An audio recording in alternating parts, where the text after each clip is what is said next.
કે જયેશ રાદડિયા છે એમનું સંભાવના એકચ્યુઅલી તો 7-8 દિવસથી એ ચર્ચાતું હતું નામ, કેમ કે એ સૌથી પ્રબળ દાવેદાર પણ હતા મંત્રીપદના. ઘણી જગ્યાએ તો વિશ્લેષકોએ ડેપ્યુટી સીએમ તરીકે તેમને પ્રોજેક્ટ કરી દીધા હતા. તો શું કારણ છે કે તેમને મંત્રીપદમાંથી બાકાત રાખવામાં આવ્યા હોય?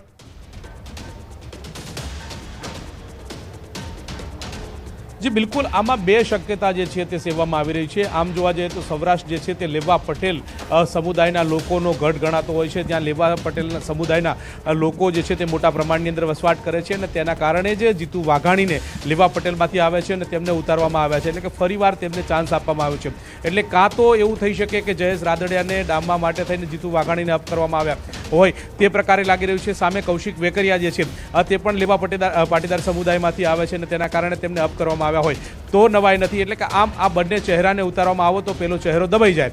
પણ આ પ્રકારની પણ ભારતીય જનતા પાર્ટીની રણનીતિ હોઈ શકે છે. મહત્વનું એ છે કે ક્યાંક તેમને એક મહત્વની જવાબદારી, જે પેટા ચૂંટણી યોજાઈ હતી, પેટા ચૂંટણીની અંદર જયેશ રાદડિયાને જવાબદારી સોંપવામાં આવી હતી અને તે જવાબદારી હતી વિસાવદરની જે પેટા ચૂંટણી બેઠકની જવાબદારી હતી. તેમને પ્રભારી બનાવવામાં આવ્યા હતા, પરંતુ તે બેઠક ભારતીય જનતા પાર્ટી આંચકી ન શકી. ભારતીય જનતા પાર્ટીના ખોળે આ બેઠક ન રહી. એટલે કદાચ એના કારણે બી તેમનો સમાવેશ ન કરે તો પણ નવાઈ નહીં. એટલે ભારતીય જનતા પાર્ટી આમ જોવા જઈએ તો સરપ્રાઇઝિંગ ચહેરાની વાત કરે છે અને લેવા પાટીદારના પ્રભુત્વ માટે થઈ અને અન્ય લેવા પાટીદાર લોકોને પસંદગી કરી અને જયેશ રાદડિયાને ન પણ કરે. આ પ્રકારની અસમંજસતા સેવાઈ રહી છે. પરંતુ હજુ શપથવિધિનો સમય થયો નથી.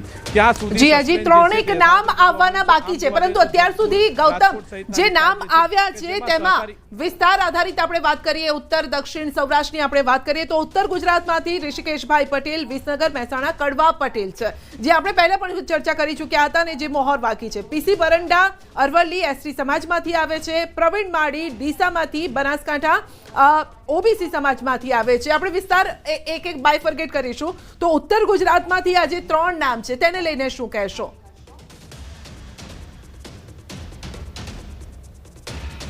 આમ જોવા જઈએ તો ઋષિકેશ પટેલ જે કડવા પાટીદાર છે ને, કડવા પાટીદાર સમુદાયનું ઉમિયાધામ મોટા પ્રમાણની અંદર ત્યાં લોકો વસવાટ કરે છે અને તેના કારણે તેમને પ્રાધાન્ય આપ્યું છે.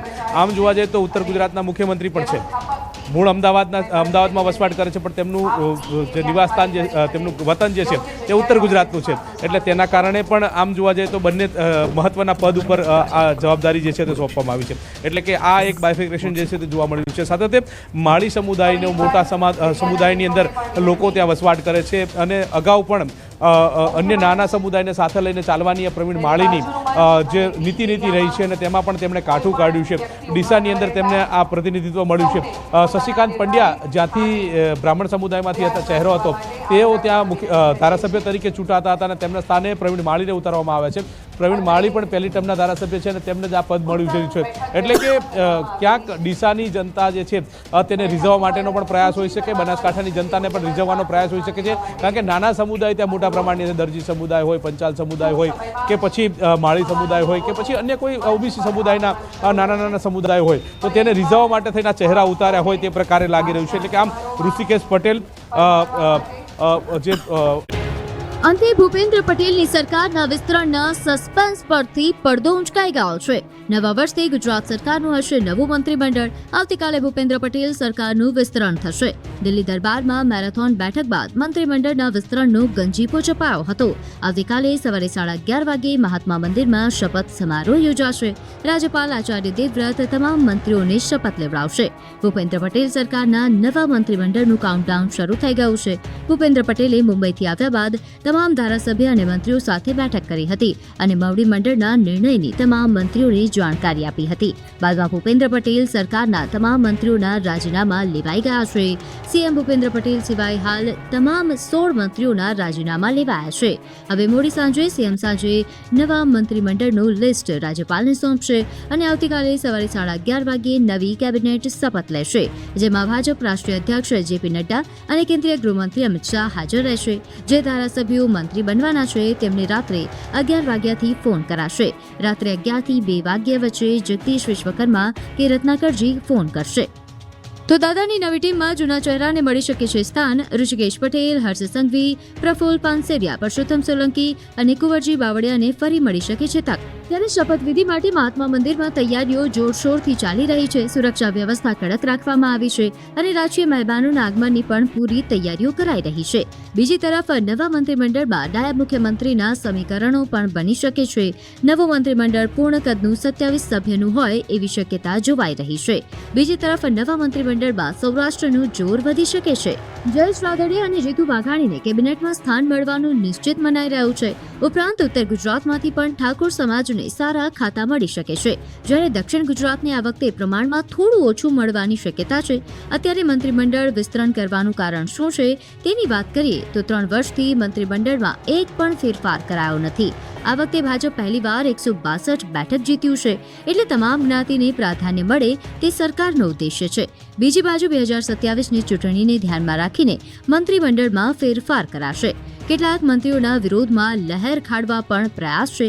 કેટલાકનું પ્રદર્શન પણ નબળું છે, તો છેલ્લા ઘણા સમયથી કોઈને કોઈ કારણોસર સાઇડલાઇન છે તેવા નેતાઓને હવે મોટા પદ આપીને નવી જવાબદારી સોંપાશે.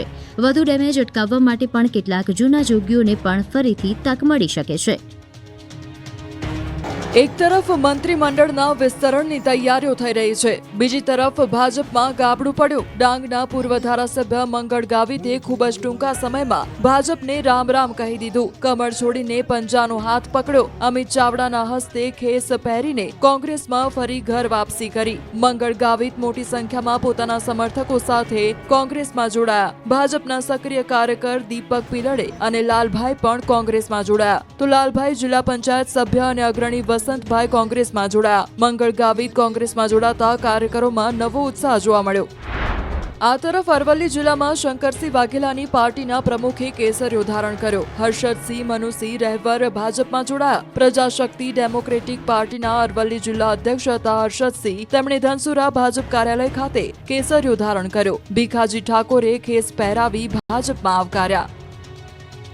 ગુજરાતમાં ચોમાસાએ વિદાય લીધી છે. હવે શિયાળાનો પ્રારંભ થયો છે. કાતિલ ઠંડીનો દોર શરૂ થાય તે પહેલા જ રાજ્યમાં દિવાળી બગાડવા માટે માવઠું આવી શકે છે. હવામાન વિભાગે આગાહી કરી છે કે 17 થી 19 ઓક્ટોબર દરમિયાન દક્ષિણ ગુજરાતના કેટલાક વિસ્તારોમાં હળવાથી મધ્યમ વરસાદની શક્યતા છે. સૌરાષ્ટ્રમાં પણ દિવાળીએ વરસાદ પડી શકે છે, જ્યારે અન્ય વિસ્તારોમાં વાતાવરણ સૂકું રહેશે. 17 થી 19 ઓક્ટોબર સુધી રાજ્યમાં વાતાવરણ સૂકું રહેશે. સવારે અને રાત્રે હલકી ઠંડી લાગશે, જ્યારે દિવસે ગરમીનો અહેસાસ થશે. રાજ્યમાં મહત્તમ તાપમાન 35 ડિગ્રી સેલ્સિયસ અને ન્યૂનતમ તાપમાન 22 ડિગ્રી સેલ્સિયસ આસપાસ રહેશે. આગામી દિવસોમાં પૂર્વથી ઉત્તર પૂર્વ તરફ પવનની દિશા રહેશે. और डे 2, डे 3 और डे 4 के लिए ड्राई वेदर रहेगा.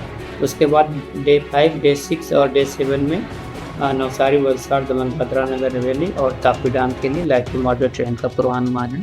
और मिनिमम टेम्परेचर रियलाइज की बात करेंगे तो अहमदाबाद में 21.7 मिनिमम टेम्परेचर रियलाइज हुआ है. और आज પાટણ બાદ થરાદમાં પણ ખાતર માટે ખેડૂતોને લાઇનમાં ઊભા રહેવાનો વારો આવ્યો હતો. ખાતર નહીં મળતા ખેડૂતોને ધરમના વારંવાર પ્રતિનિધિત્વ આપતું રહ્યું હતું, પરંતુ જેવા પ્રમુખ જે છે તે ઉત્તર ગુજરાતથી આવ્યા છે ત્યારે તેને બેલેન્સ કરવા માટે થઈને અનેક નેતાઓ જે છે તેમને આ મેદાને ઉતાર્યા હોય તે પ્રકારે લાગી રહ્યું છે. કારણ કે જે ભાવનગર બેલ્ટ સાચવવા માટે થઈને જીતુ વાઘાણીને ઉતાર્યા છે, પોરબંદરનો બેલ્ટ સાચવવા માટે થઈને અર્જુન મોઢવાડેને ઉતાર્યા છે, જામનગરનો બેલ્ટ સાચવવા માટે રીવાબા જાડેજાને ઉતાર્યા છે, મોરબીનો બેલ્ટ સાચવવા માટે થઈને કાંતિ અમૃત્યાને ઉતાર્યા છે, તો કચ્છનો વિસ્તાર સાચવવા માટે થઈને ત્રિકમ છાગાને ઉતાર્યા છે. એટલે કે આ તમામ